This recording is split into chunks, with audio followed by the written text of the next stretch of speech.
মহাপ্রভু চলে গেলেন মা, আর গোবিন্দ ঘোষ প্রতিদিন ভিক্ষা করে দিনে 4 বার সেবা দেয়। এই যে প্রভু আদেশ দিয়ে গেলেন যে একটা বিবাহ করো, 1 বছর যেতে না যেতেই গোবিন্দ ঘোষ একটা শুভ দিন দেখে একটা সুকন্যার সঙ্গে শুভ পরিণয় সম্পন্ন করলেন। হরি বল। বিয়ে হলো গোবিন্দ ঘোষের। আর বিয়ের পর নতুন বউকে নিয়ে সংসারে এলেন। বিবাহের পর থেকে ভগবানের সেবা হতে লাগলো দিনে 3 বার। 1 বার কমে গেল। 1 বছর যেতে না যেতে একটি পুত্র সন্তান হলো। সন্তানের নাম রাখলেন ভগবানের নামে। নিজের স্ত্রীকে বলছে, ও মাধবী, এটা হলো আমার পুত্র গোপীনাথ, আর এটা হলো আমার বিগ্রহ গোপীনাথ।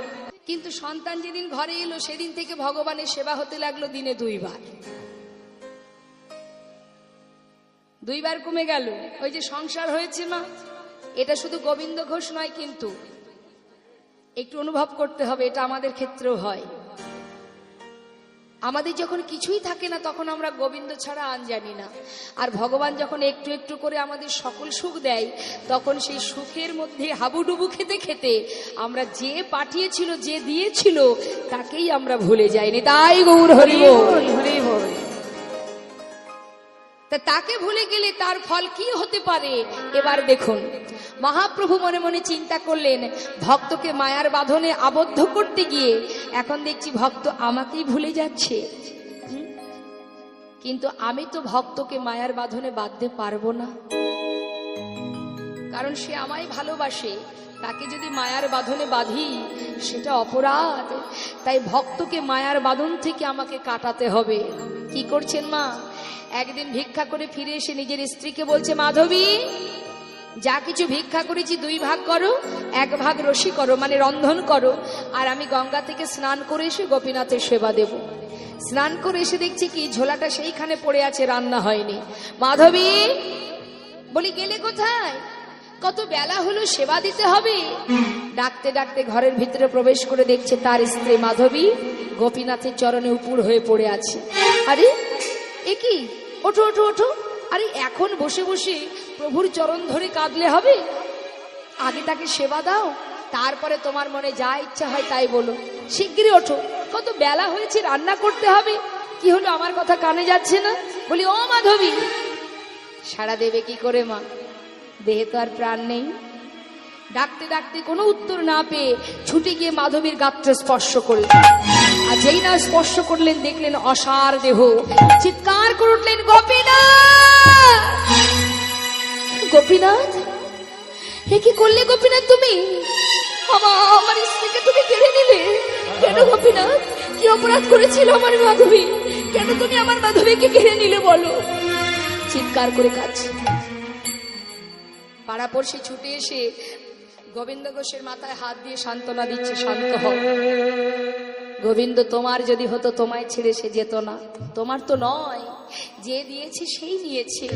কেঁদো না, তোমার তো একটা সন্তান আছে, তাকে নিয়ে তুমি সুখে থেকো। গোবিন্দ ঘোষ আর কোনো কথা বললেন না মা। নিজে হাতেই মাধবী শেষকৃত্য করে ওই ছোট্ট সন্তানকে নিয়ে দিন কাটায়।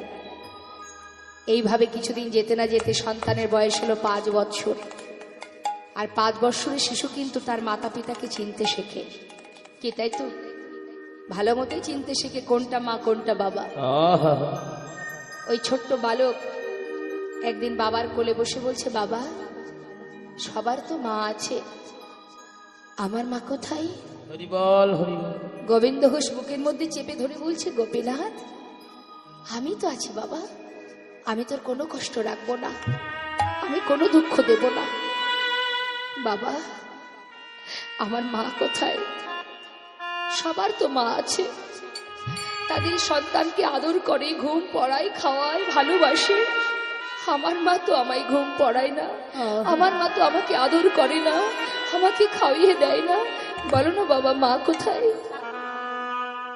গোবিন্দ ঘোষ সহ্য করতে পারছে না, সন্তানের কান্না দেখে বলছে, গোপীনাথ, মায়ের কথা জানতে চাস?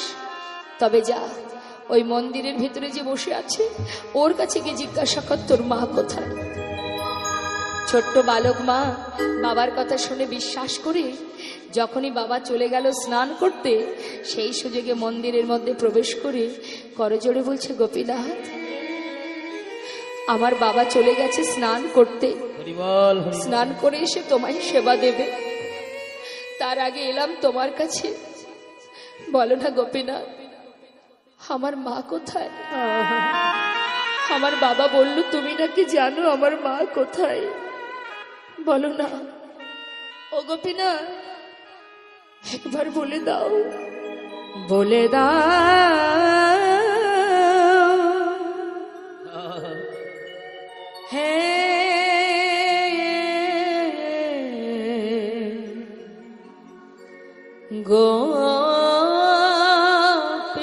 গোপীনাথ,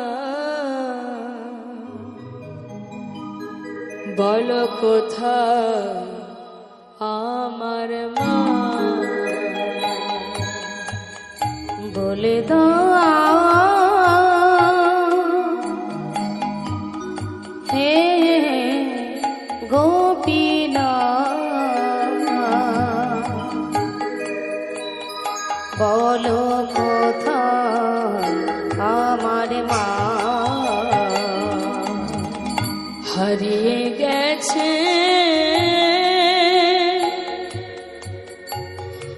মাঝে আমার, আমি খুঁজে পেলাম না, না না, বলো কোথায় আমার মা, বলে দাও হে গোপীনাথ, বলো কোথায় আমার মা, ডাকি আমি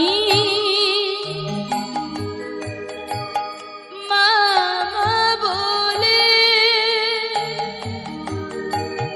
মা যে আমায় নেই না কোলে, ডাকি আমি আজ মা বলে, মাঝে আমার নেয় না তুলে, ডাকি আমি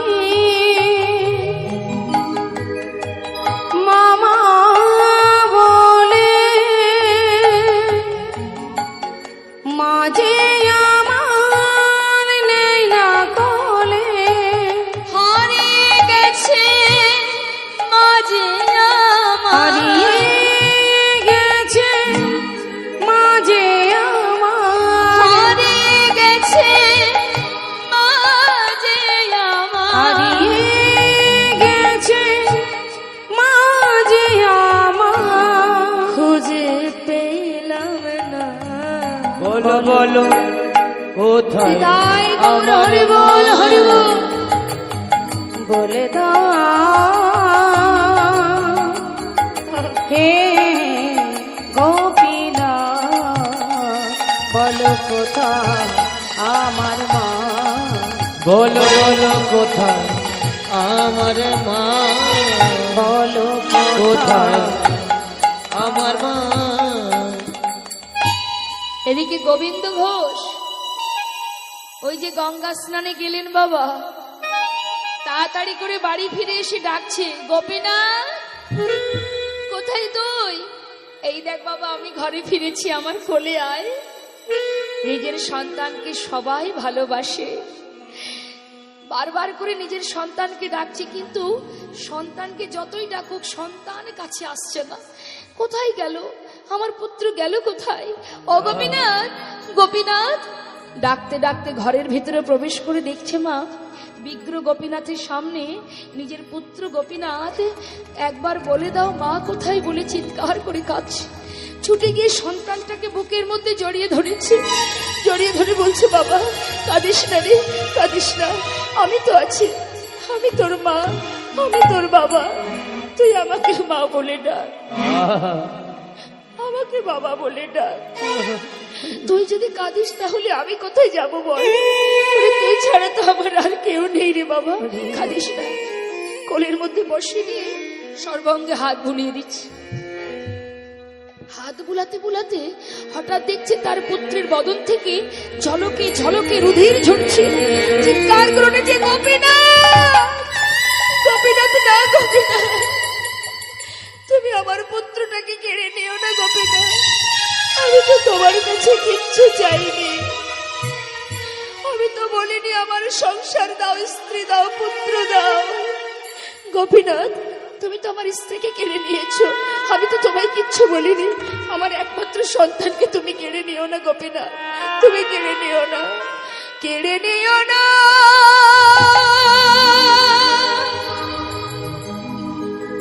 প্রভু গো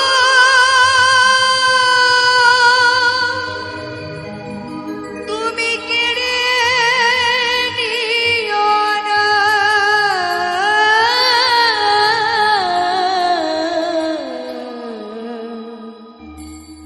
তুমি যে ব্যথা রে আমায় ব্যথা দিও না। প্রভু তুমি যে ব্যথা রে আমায় ব্যথা দিও না। ব্যথা দিও না। খোদাময়,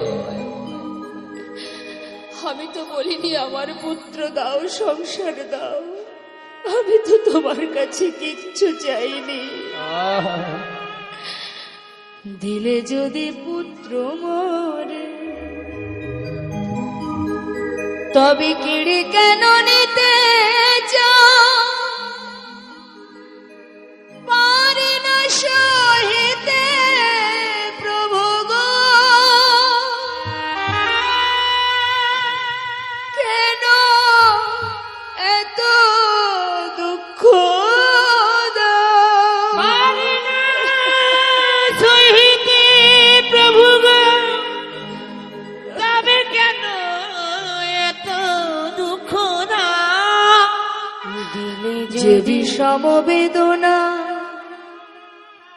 সহিতে পারি না দয়াময়, যে বিষম বেদনা আমি আর সহিতে পারি না। প্রভু গো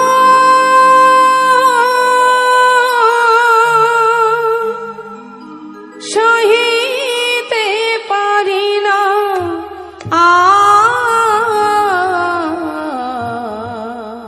তুমি যে ব্যথা রে আমায় ব্যথা দিও না। সর্বস্ব কেড়ে নিলে দয়াময়, এ তোমার কেমন পরীক্ষা?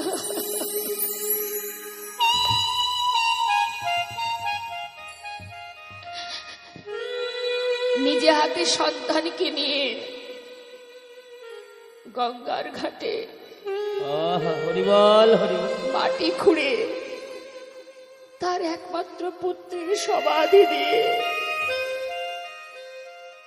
ঘরে ফিরে এসেছে।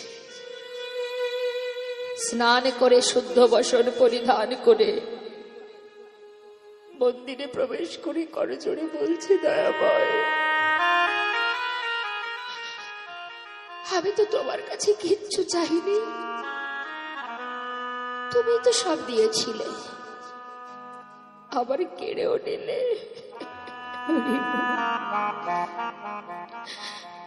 শুনে রাখো, আজ থেকে আমি তোমাকে অনাহারে রাখবো, আর আমি তোমায় সেবা দেব না, তোমাকে আমি না খাইয়ে রাখবো। তুমি জানো এ জগতে সবাই একটা পুত্র সন্তান কেন চায়? হরি বল। শেষের দিনে মাতা পিতার শেষকৃত্য করবার জন্য, একটু বদনে নাম শ্রবণ করবার জন্য। আজ তুমি আমার সব কেড়ে নিলে। বেশ, আজ থেকে আমি তোমাকে অনাহারে রাখবো, আর আমি তোমায় সেবা দেব না। আমিও কিছু খাবো না, আমি আর বাঁচতে চাই না। ঘরের মধ্যে মাটিতে গড়াগড়ি দেয়। এইভাবে একদিন চলে গেল, 2 দিন চলে গেল, 3 দিন চলে যায়।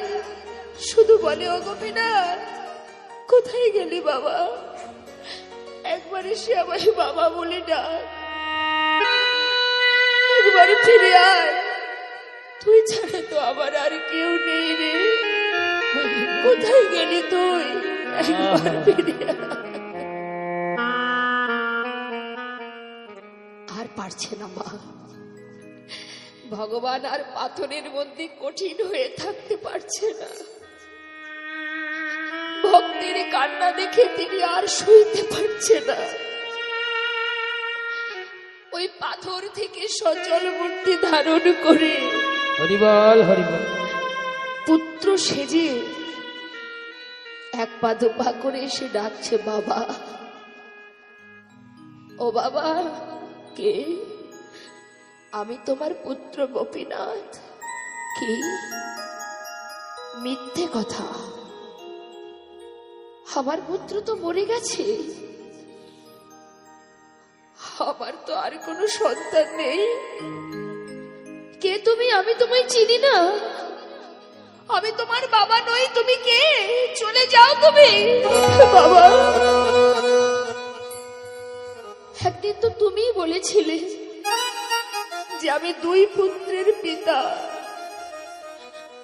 এই জগতে কারোর যদি 2টো সন্তান থাকে, তার মধ্যে যদি একটা মারা যায়, তবে কি বাবা আরেকটি সন্তানকে না খাইয়ে রাখে? আর 4 দিন হলো হরি বল, হরি বল। কিচ্ছু খেতে দাওনি তুমি আমায়। আমার যে বড্ড ক্ষুধা পেয়েছে, আমি যে আর পারছি না বাবা, আমায় কিছু খেতে দাও। ও, তুমি এসেছো? তুমি এসেছো আমার কাছে? তুমি জানো বাবা বলে ডাকলে সন্তানের পিতার প্রতি কি কর্তব্য থাকে? তুমি পারবে? আমার মৃত্যুর সময়, অন্তিম সময়ে আমার পুত্র সেজে আমার শেষকৃত্য করতে হরি বল, পারবে হরি তুমি? বল। তুমি তো আমায় বাবা বলে ডাকলে, আমার জন্য 1 মাস 24 স্বর্ণ খেতে পারবে তুমি? পারবে না, তুমি পারবে না, কারণ তুমি তো রাজ সিংহাসনে বসে থাকো। বাবা, কথা দিলাম, আমি তোমার অঙ্গ স্পর্শ করে কথা দিচ্ছি, আমি তোমার শেষকৃত্য করব। পারবে? আমার জন্য 1 মাস 24 স্বর্ণ খেতে পারবো? পারবে? আমার জন্য কাছা নিতে পারবো বাবা? পারবো? পারবে? আমার জন্য পিণ্ড দিতে পারবো বাবা?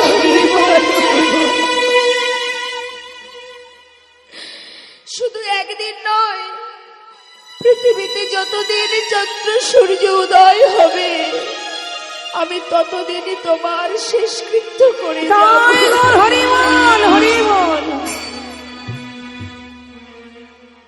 এবার কিছু খেতে দাও, আমার যে বড় ক্ষুধা পেয়েছে। গোবিন্দ ঘোষ কয়েক বাড়ি থেকে ভিক্ষা করিয়ে এনে সেবা দিলেন। এইভাবে কিছুদিন যেতে না যেতে গোবিন্দ ঘোষ আর চলতে পারে না মা। শয্যাশায়ী হয়েছে। শয্যায় শুয়ে শুয়ে নিজের পুত্রকে ডাকে, আর ভগবান প্রতিদিন বিগ্রহ থেকে সচল মূর্তি ধারণ করে পুত্র সেজে শিবের পাশে বসে বাবার গলাটা জড়িয়ে ধরে বলে, বাবা এই দেখো আমি এসেছি,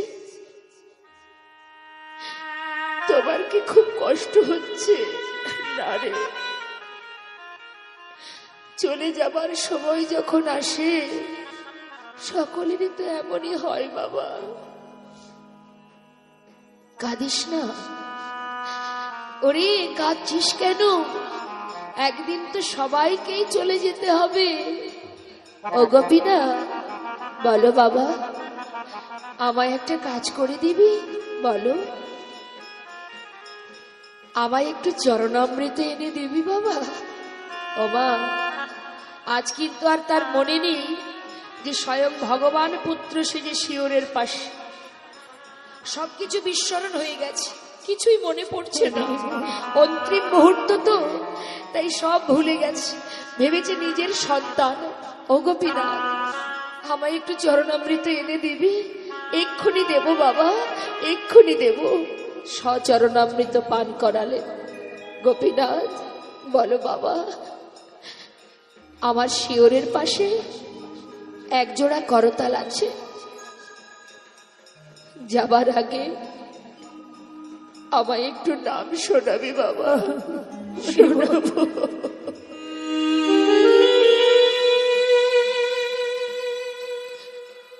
ভগবান করতাল দুটি হাতে নিয়ে শিওরের পাশে বসে পুত্র সেজে প্রভু আবার হরিনাম করছে। হরে কৃষ্ণ হরে কৃষ্ণ কৃষ্ণ কৃষ্ণ হরে হরে, হরে রাম হরে রাম রাম রাম হরে হরে। হরে কৃষ্ণ হরে কৃষ্ণ কৃষ্ণ কৃষ্ণ হরে হরে, হরে রাম হরে রাম রাম রাম হরে হরে।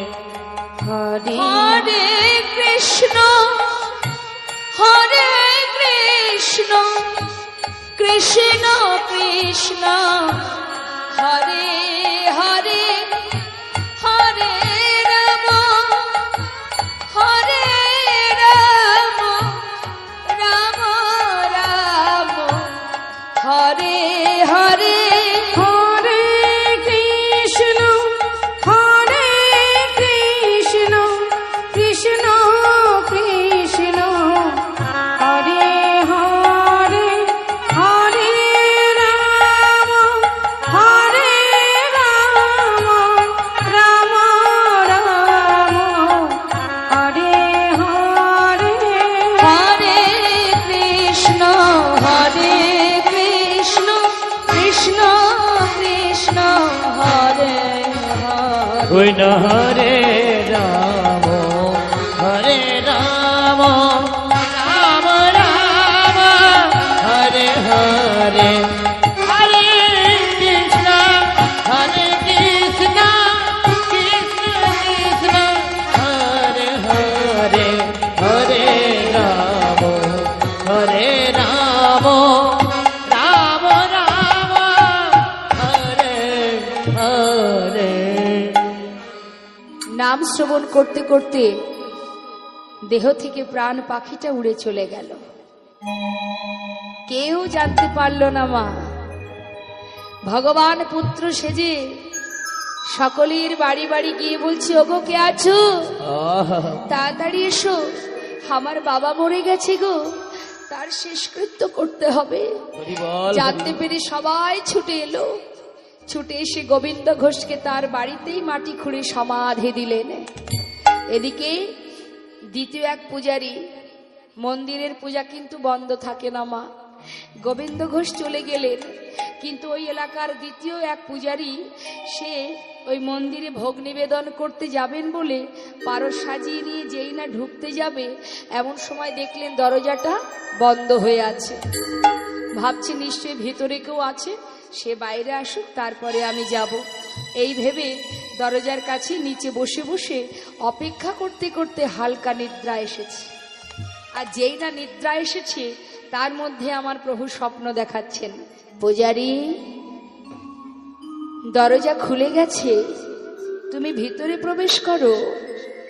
ভিতরে প্রবেশ করে আমার রাজবেশ খুলে দাও পূজারী। কেন?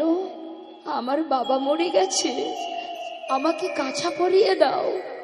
শোনো পূজারী, প্রতিদিন একবার হব্বিষণ্ণ করে 1 মাস আমাকে সেবা দেবে। 1 মাস পর চৈত্র মাসে মধুকৃষ্ণ একাদশী তিথিতে আমাকে স্নান করাবে, শুদ্ধ বসন পরাবে। কেন দয়াময়? আমার পিতার পিণ্ডদান করব, গোটা অগ্রদ্বীপবাসীকে নিমন্ত্রণ করবে, সবাই যেন গঙ্গার ঘাটে আসে, আমি সকলের সেবা দেব। যারা গিয়েছেন নিশ্চয়ই দেখেছেন, আজও সেটা বর্তমান বাবা। আজও আমার প্রভু অঙ্গে কাঁচা পরিধান করে ভক্তের জন্য পিণ্ড দান করে যাচ্ছে। পৃথিবীতে যতদিন চন্দ্র সূর্য উদয় হবে ততদিনই এই শ্রাদ্ধ ক্রিয়া চলবে। অগ্রদ্বীপে কাটোয়া পরেই পরে অগ্রদ্বীপ, তাই সেই অগ্রদ্বীপে অঙ্গে কাঁচা পরিধান করে 1 মাস পর মহাপ্রভু আমার করুণাময় আহা ভগবান পিণ্ড হাতে করে নিয়ে এবার ভক্তের জন্য গঙ্গার ঘাটে এসে দাঁড়ালেন। দাঁড়াইল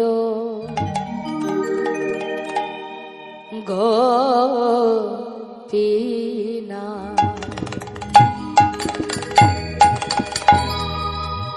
দেখো পিণ্ড হাতে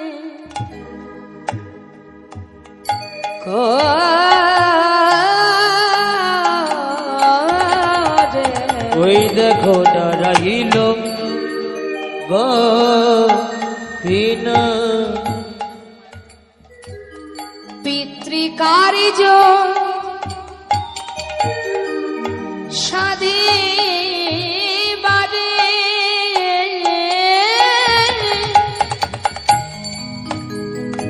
গোপীনা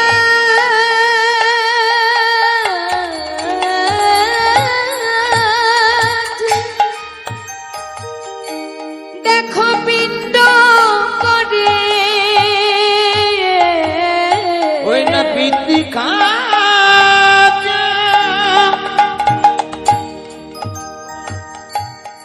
সাধী বারে গোপীনা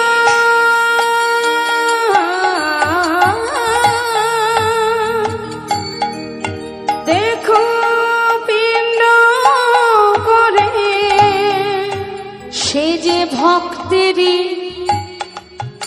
ভগবান, ভক্তেরি ভগবান, সে যে ভক্তেরই ভগবান, ভগিনী ভগবান অগ ভক্ত বাঞ্ছা পূর্ণ কারি।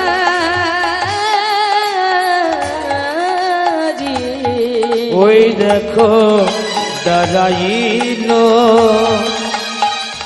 গোপীনা, পিণ্ড হাতে করে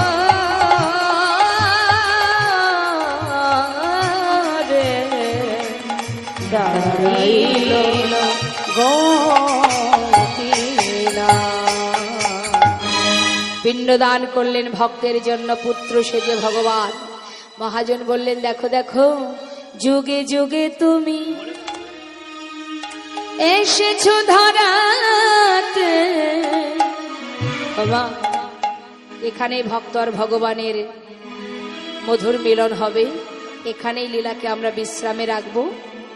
আসুন আমরা জেনে নিই যে আমার ভগবান যুগে যুগে কাদের জন্য এই ধরায় আসেন। যুগে যুগে তুমি এসেছো ধরাতে, রাখিতে তোমারি ভক্তের মা। হৃদয় গৌর হরি বল হরি বল। এসেছো রাখিতে তোমার ভক্তের মন। যুগে যুগে তুমি এসেছো ধরাতে, রাখিতে তোমারি ভক্তেরি মা। দাঁড়াইল হরে পিণ্ডা করে করে, ওই না দাঁড়াইল হরি পিণ্ড করি করি। দেখো দাঁড়াইল হরে পিণ্ডা করে করে, দাঁড়াইল হরে পিণ্ড করে করে, শুদ্ধ বস্ত্র পরে শাস্ত্রের প্রমাণ। দাঁড়াইল হরে পিণ্ড করে করে, শুদ্ধ বস্ত্র করে শাস্ত্রেরই প্রমাণ। যুগে যুগে তুমি এসেছো ধরাতে, রাখিতে তোমারি ভক্তের মা। আরে যুগে যুগে তুমি এসেছো ধরাতে, রাখিতে তোমার ভক্তের মন। রাখিতে তোমার ভক্তের মন।